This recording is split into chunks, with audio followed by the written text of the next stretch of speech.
We're here today in Soho Square, London, with Great Britain's Coxless Four and recently crowned world champions. Congratulations on your recent success, lads. Did you have a chance to celebrate when you were out in Slovenia? Yeah, it's a pretty good night out over there.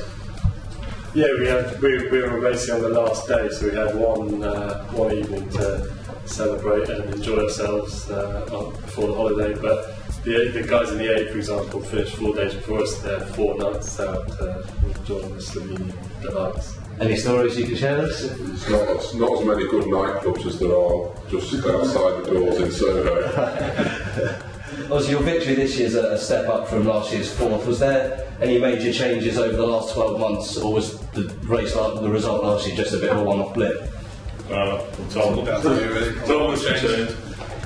We had, obviously Tom came in this year, and so we had a slightly different form. But I think we'd shown a good speed up to the World Champs last year, and obviously it didn't go the right way in the final, and then we were pretty keen to change that result this year.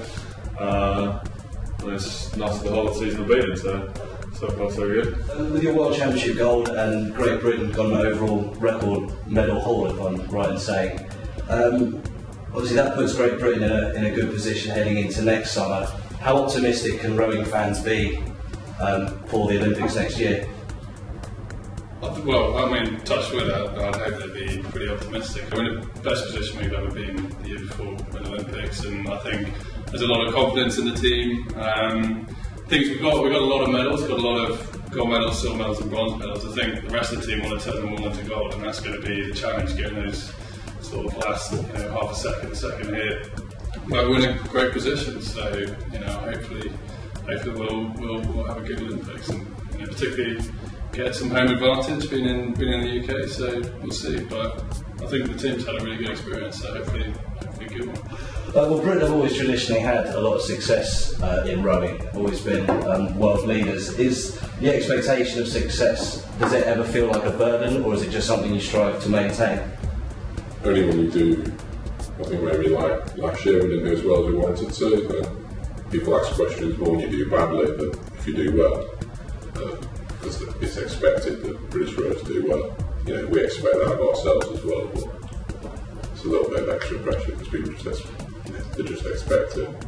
Does that then mean you feel sometimes you're not getting the credit you deserve when you do win goals? Not at all. I think it does sometimes almost get a little bit taken for granted, and I think, like Rick said, when you don't perform, it suddenly that's almost creates more press than when you do perform. But I think it's definitely a much better position to be in. I'd much rather be in a position where people expect you to win than you've got no hope at all. I mean, it's much nicer going to the final knowing you're the favourites and knowing you've got the speed to win the gold than going in there thinking you've got the best race of your life and you still might not get a gold. So I'd rather be in the position we're in than not really. So I think the rest of it you can deal with. Well, Tom mentioned about home Olympics next year, having the home crowd on their side.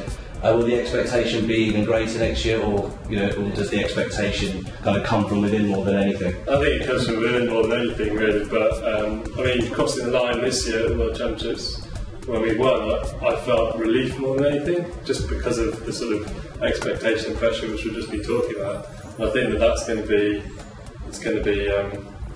be what's driving me forward this year and leading to the Olympics. I think with the Olympics as well, there's a very special atmosphere around Olympics compared to World Championships, and I think that's just going to be magnified God knows how many times at home Olympics. So for us, there will definitely be an extra pressure.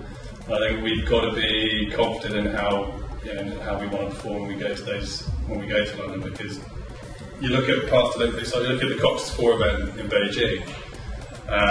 Britain weren't the favourites going into that race, but actually had a bit of an upset of the season. And the gold medalists, silver medalists, bronze medalists from the year before, none of them made the final. They all bottled it. They all sort of screwed up the Olympics. And you see that, a fair few times actually in finals Olympics. You see people underperforming because there's this extra pressure of being an Olympics. So I think we're aware there will be sort of more expectation, but as long as you're prepared for that, I think you can use it in a really positive way. But it certainly makes it a bit more uncertain in some way. Well, with the World Championships now out of the way, is all the focus firmly on the Olympics next summer?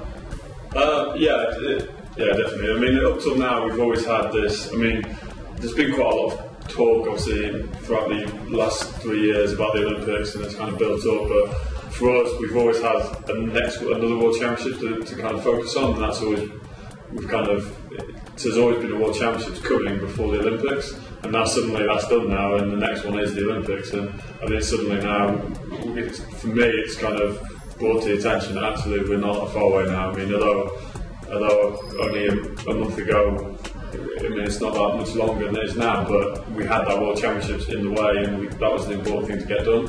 Whereas now that that's done, obviously the Olympics is the next big thing, and you can't get away from that.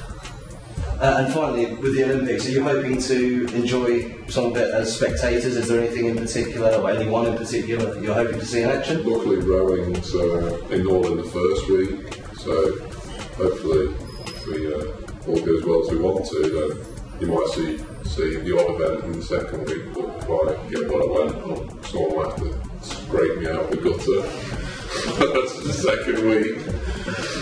Did you manage to secure tickets? Did you apply for some conventionally, or you get special privileges? You do get some athletes tickets, so it's a bit of a first come first served basis. And we don't get that anymore. Well, I asked them about that. We won't get it. We get two friends and family, which is about £700 each, I think, for the rowing. Then after that, I've asked, the other Olympics, you used to be able to, as athletes, turn up at the BOA office in the morning, and there'd be a load of free tickets, and you just sort of grab and walk out.